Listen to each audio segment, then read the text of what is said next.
va se lancer du coup. Bienvenue à tous pour cette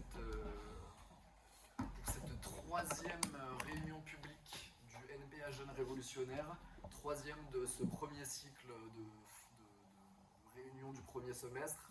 On avait commencé une première réunion en début d'année sur un peu l'actualité politique et l'urgence de la révolution.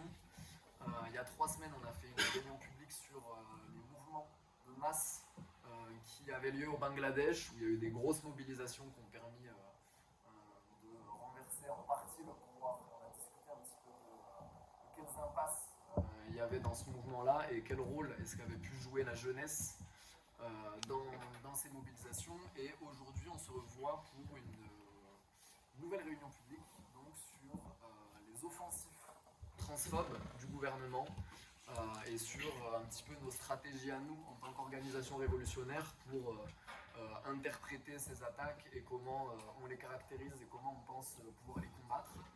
Et on discutera peut-être plutôt à la fin je vous inviterai aux deux prochaines réunions publiques de ce premier cycle pour clôturer l'année.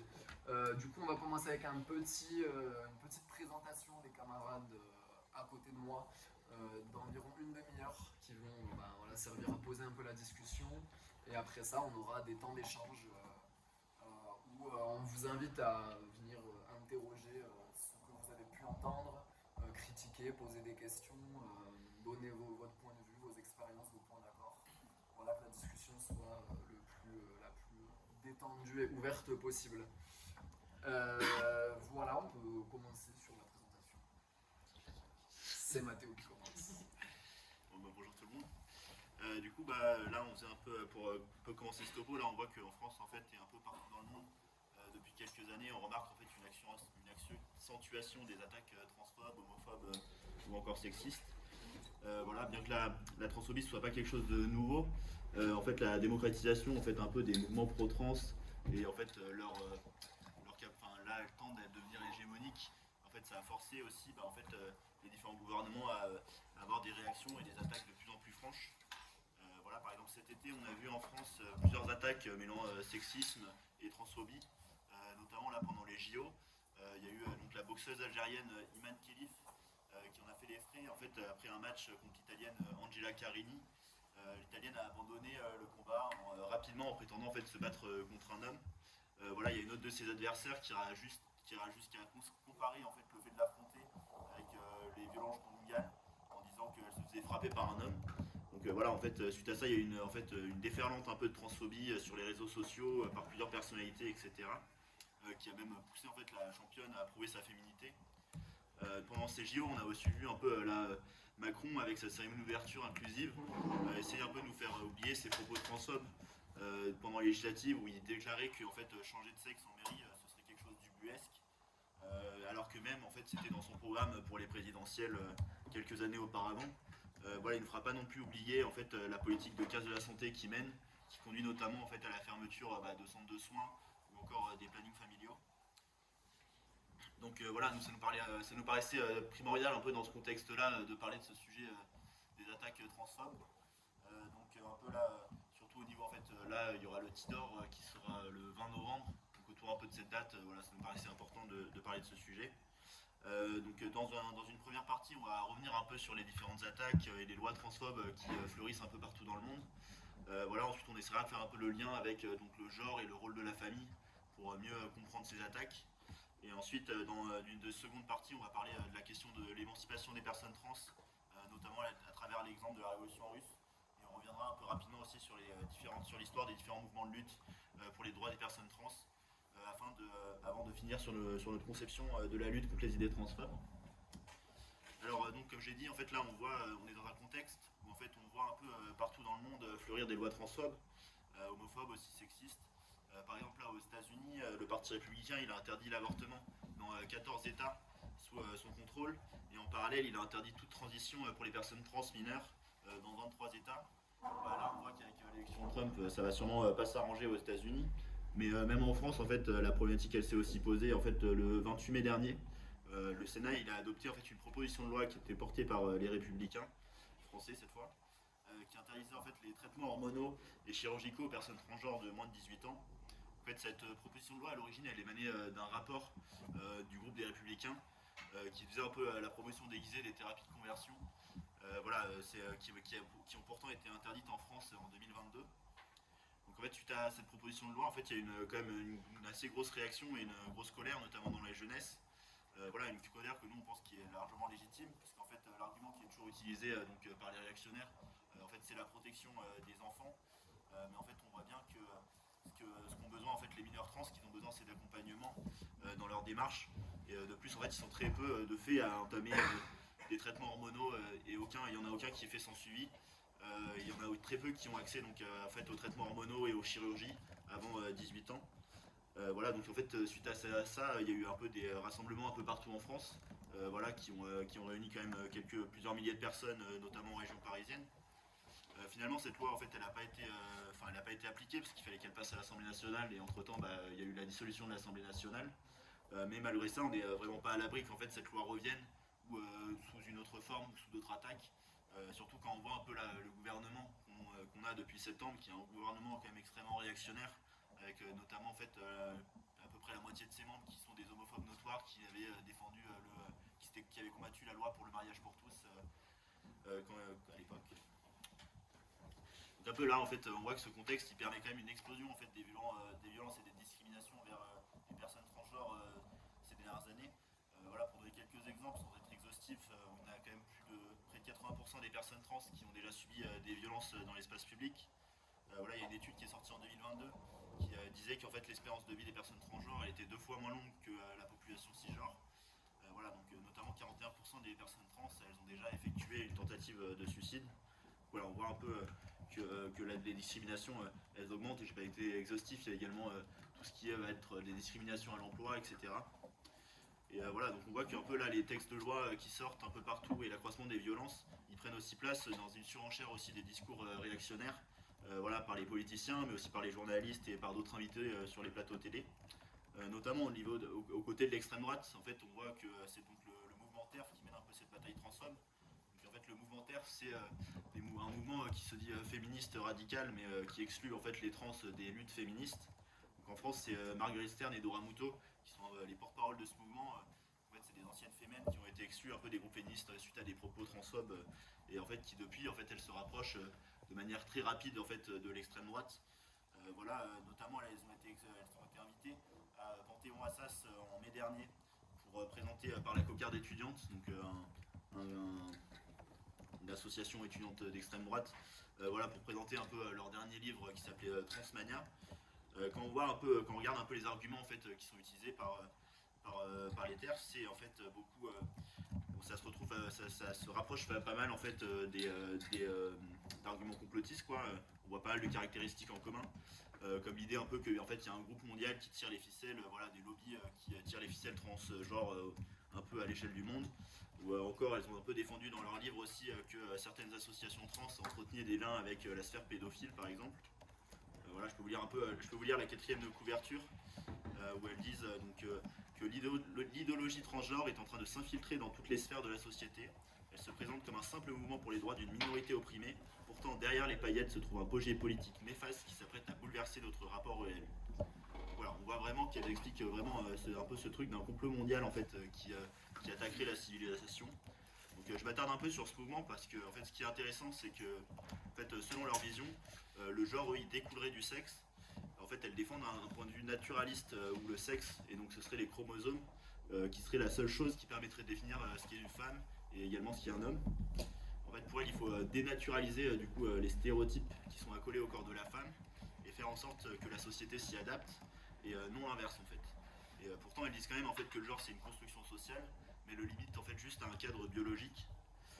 Pour elle, l'existence en fait des personnes trans, ça serait un phénomène qui serait nouveau, voilà, qui exprimera un peu une angoisse moderne de la société. Et en fait, elle limite ça un peu à un effet de mode. Donc voilà. Nous, contrairement à ce qu'on vient de voir, on pense que en fait, on peut pas du tout avoir une lecture biologique du genre. Et en fait, l'histoire du genre, elle est forcément liée un peu aux fluctuations socio-économiques des différentes périodes.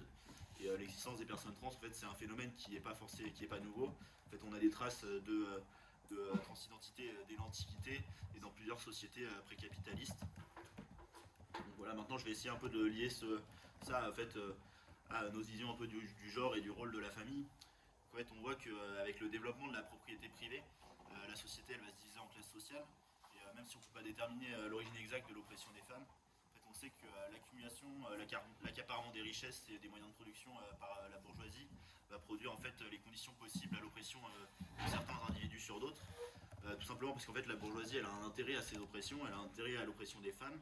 Et donc la bourgeoisie en gros elle va un peu institutionnaliser en fait la dévalorisation des femmes et de leur travail qui existait déjà en fait précédemment. Et une fois de plus, les arguments qui vont être avancés, c'est des arguments qui sont biologiques. En fait, on met la femme au foyer car de par sa condition, elle serait moins forte que les hommes, donc pourrait moins travailler à l'usine, etc. Et voilà, en fait, on nous présente vraiment le sexe comme un fait immuable, mais en fait, le sexe, c'est une conception qui repose aussi également sur des normes profondément ancrées dans notre société. En fait, la biologie, elle est loin d'être neutre, elle est même influencée, elle est elle-même influencée par des normes sociales. Et la division binaire du sexe en deux catégories distinctes, masculin et féminin, en fait, c'est déjà en soi une construction sociale. En fait, il y a beaucoup de stéréotypes de genre qui puissent dans la biologie pour tenter de justifier les inégalités. Et par exemple, si on prend l'exemple que les femmes seraient naturellement inférieures en raison de leur génétique et de leurs hormones, en fait, cette justification biologique, en fait, c'est vraiment une justification de l'oppression des femmes, mais une oppression qui existait déjà avant en fait, ces découvertes biologiques. Donc voilà, on voit que c'est un peu à l'inverse. Quand Beauvoir elle explique qu'on ne naît pas femme, on le devient, en fait, elle souligne que l'infériorité des femmes, c'est qu'une construction sociale qui est due en fait, à une sociabilisation tout au long de leur vie. Et donc, avec cet argument-là, on voit qu'on peut pas placer que la place de la femme, elle ne peut pas être définie par un destin biologique. Voilà un autre exemple qui peut mettre un peu à mal l'argument biologique, c'est celui un peu des personnes intersexes. Donc, en fait, il y a environ un bébé sur 2000 qui naît intersexe, c'est-à-dire avec des attributs plus ou moins développés des deux sexes. Et en fait, ce qu'on remarque, c'est que dans la plupart des cas, en fait, les médecins, ils vont convaincre les parents en fait, d'imposer un sexe à l'enfant. Donc en fait, ça va être lui infliger parfois, en fait, dès l'âge de 3-4 ans, des opérations, des injections d'hormones. Voilà, tout un tas de choses qui peuvent avoir des conséquences lourdes sur la santé de l'enfant, créer des traumatismes. Voilà, donc on voit ici un peu la limite aussi du discours transphobe qui s'insurge des transitions des mineurs, mais qui trouverait rien à redire en fait à la mutilation d'enfants intersexes pour leur faire appartenir aux normes sexuées. Donc voilà, on voit bien en fait que les oppressions envers les personnes trans, en fait, on peut pas vraiment elles sont pas distinctes de celles envers les femmes. En premier lieu, parce qu'en fait la transition, elle se heurte au genre, au système hétéropatriarcal, et c'est pour ça qu'en fait, à côté des attaques transphobes, voilà, il y a également des attaques sexistes en ce moment, comme la remise en cause de l'avortement ou des choses comme ça. Donc dans ce concept un peu de montée des idées réactionnaires, qui s'exprime notamment en fait par la réaffirmation de la notion de famille traditionnelle. Donc un peu pour comprendre les oppressions de genre, nous ça nous paraît essentiel en fait de parler du rôle de la famille, parce que comme on l'a dit en fait avec l'essor de la propriété privée, il y a une augmentation du contrôle du corps des femmes et des femmes, et ceci elle se fait un peu le milieu dans le cadre de la famille. En fait la famille elle a une histoire, elle est intimement reliée aux formes d'organisation collective et économique de la société. En fait, il y a un renforcement du contrôle des femmes, c'est dans un premier lieu en fait, pour contrôler la production d'enfants et aussi également la transmission des biens. En fait, pour faire simple, une femme elle est certaine de sa maternité parce que avec la grossesse, etc. Alors qu'un homme en fait il est certain de sa paternité que par le contrôle de la femme. Donc voilà, notamment avec des choses comme le mariage, le contrôle de la fidélité, etc. Voilà, ce qu'il faut savoir c'est que du coup les structures familiales elles évoluent au fur et à mesure que la société se développe. Mais par contre, les systèmes de parenté, ils évoluent très lentement. En fait, c'est qu'à des longs intervalles qu'ils enregistrent les progrès que la famille a fait au cours du temps. Et ils subissent de transformations radicales que lorsque la famille s'est radicalement transformée. En fait, tandis que la famille, elle continue de vivre et que les modèles de parenté, ils se diversifient ou évoluent, comme on le voit aujourd'hui en fait avec les familles monoparentales ou les couples homosexuels. En fait, le système de parenté, lui, il reste le même dans les consciences. Voilà, la famille traditionnelle, etc. En fait, le capitalisme, on voit bien qu'il a besoin des femmes pour permettre la reproduction de la main-d'œuvre. En fait, c'est-à-dire que la bourgeoisie, elle a besoin que voilà, les ouvriers ils se reproduisent, ils fassent des enfants, qui deviendront en fait à leur tour ouvriers et qui deviendront à leur tour de la main-d'œuvre. Et en fait, voilà, on voit qu'à l'origine, en fait, le statut de femme au foyer, il était parfait en fait pour la bourgeoisie parce que ça permettait justement en fait de garder les enfants, etc., d'utiliser un peu, de les mettre un peu dans ce truc de reproduction. Donc pour autant, en fait, on peut observer des évolutions dans l'organisation des lieux de production. Et pour ça, je vais laisser la parole à Astrid. Ouais, du coup, au cours de cette évolution, le capitalisme il a profondément transformé les modèles où les lieux de production et de reproduction étaient identiques.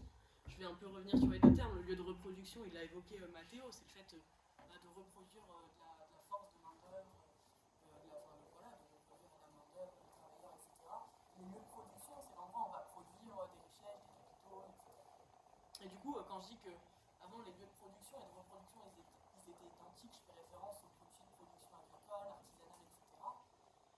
Mais maintenant, en fait, ça a disparu au profit de l'émergence de grandes unités de production avec le développement de l'industrie. Et cela, ça a conduit à une dissociation entre la sphère publique et la sphère privée. Dans ce contexte, on assiste au développement des discours qui invitent à ne pas s'immiscer dans la vie privée, à confiner les questions d'identité de genre à cette sphère privée-là et à ne pas organiser la classe ouvrière autour de ces questions. On tend ainsi à séparer assez artificiellement l'exploitation des minorités et l'exploitation des travailleurs.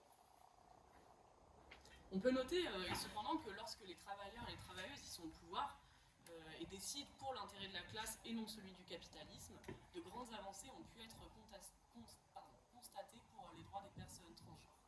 Prenons l'exemple de la Révolution russe. Lors de la Révolution russe de 1917, le parti bolchevique, sous l'influence de militants comme Grigory Patskis ou encore Alexandra Kollontai, ils vont d'abord se questionner sur l'orientation sexuelle. Donc ils abolissent la pénalisation de l'homosexualité dès 1917, mesure qui est confirmée par le code pénal de la RSFSR en 1922, qui supprime légalement toute infraction liée à l'orientation sexuelle. Le parti déclare en 1920 « Le prolétaire politiquement engagé aborde la question de la vie sexuelle et aussi le problème de l'homosexualité sans préjugés. Le prolétariat demande la même liberté pour ses formes d'actes sexuels que pour les rapports entre sexes. » Et ensuite, il va s'interroger sur la question du genre, etc. Et du coup, en 1926, il devient librement possible de changer la mention du sexe sur son passeport. La recherche médicale pour l'accompagnement des personnes trans, elle obtient un financement étatique qui est assez majeur et très important. Et les chirurgies de transition, elles sont autorisées. Il ne s'agit pas d'idéaliser cette période-là, de prétendre que cette politique elle a mis fin à toute forme d'homophobie ou de transphobie, même y compris en fait au sein du parti bolchevique, où les débats et les positions de certains en fait ils dégagent ils expliquent une profonde transphobie des gens. Cependant, il convient quand même d'admettre qu'il y a eu durant cette révolution un grand progrès pour les droits des personnes opprimées comme les personnes trans, bien avant les autres puissances occidentales. Presque un siècle quand même, enfin même plus d'un siècle, puisque par exemple la libre changement de l'état civil, c'est même pas quelque chose qui est autorisé en France. Et donc, en fait, puisque quand c'est notre classe qui décide pour elle-même, celle-ci, elle n'a pas besoin d'opprimer toute une partie des travailleurs et des travailleuses. Et du coup, les décisions prises pour les personnes trans, elles sont significativement différentes. Bon. Avec tout ça, il y a eu l'arrivée de Staline au pouvoir, qui marque un peu un coup d'arrêt à toutes ces politiques, mais pas qui marque un coup d'arrêt à toutes ces politiques émancipatrices. Donc c'est le retour de la pénalisation de l'homosexualité. Staline, il vient replacer la famille au premier plan. Donc la famille, comme l'a évoqué Matteo, fondée sur une organisation patriarcale, une division stricte entre les genres. Le besoin en fait que l'URSS de rivaliser avec les autres puissances, il va conduire à un besoin de main-d'œuvre, d'énormément de travailleurs, etc. pour d'autant plus faire fonctionner les usines, etc. Du coup, cela, ça va entraîner un durcissement des lois sur le divorce, la fin à l'accès à la contraception et à l'avortement, la dissolution du Zénoptel, donc, qui était la section pour le droit des femmes du coup au comité central, qui était le comité qui prenait les décisions politiques, etc. en URSS. Et donc la famille nucléaire, elle est réimposée comme modèle permettant la reproduction de la force de travail, tout ça accompagné d'une immense propagande nataliste. Donc la stalinisation, à travers la Troisième Internationale, elle va influencer l'ensemble du mouvement ouvrier. Les organisations communistes et les syndicats prétendent que en fait, les questions LGBTI sont un facteur de division des travailleurs. Pour les plus progressistes, comme un peu mentionné au tout début, en fait, ces questions elles sont juste renvoyées à la sphère privée, elles ne sont pas intégrées aux différentes luttes. En fait, une partie importante du mouvement ouvrier, influencée par la propagande bourgeoise et la politique réactionnaire de Staline, adoptera un discours profondément homophobe et transphobe. Et voilà, vous me dites, mais pourquoi est-ce qu'on évoque Staline, etc. Pourquoi je parle de lui et tout. En fait, cette politique, elle est en grande partie à l'origine de deux pièges qui sont majeurs et qui influencent encore aujourd'hui la lutte pour l'émancipation. À la fois, en fait, les organisations traditionnelles de la classe ouvrière, elles ne prennent pas en charge les questions de la lutte contre les oppressions, et à la fois, il y a une individualisation et une marginalisation des mouvements contre les oppressions. Pour revenir un peu sur l'histoire, etc., essayer de comprendre, les premières transitions de genre dans leur conception contemporaine, donc avec les transitions chirurgicales, etc., elles voient le jour en Allemagne et au Danemark dans les années 1915.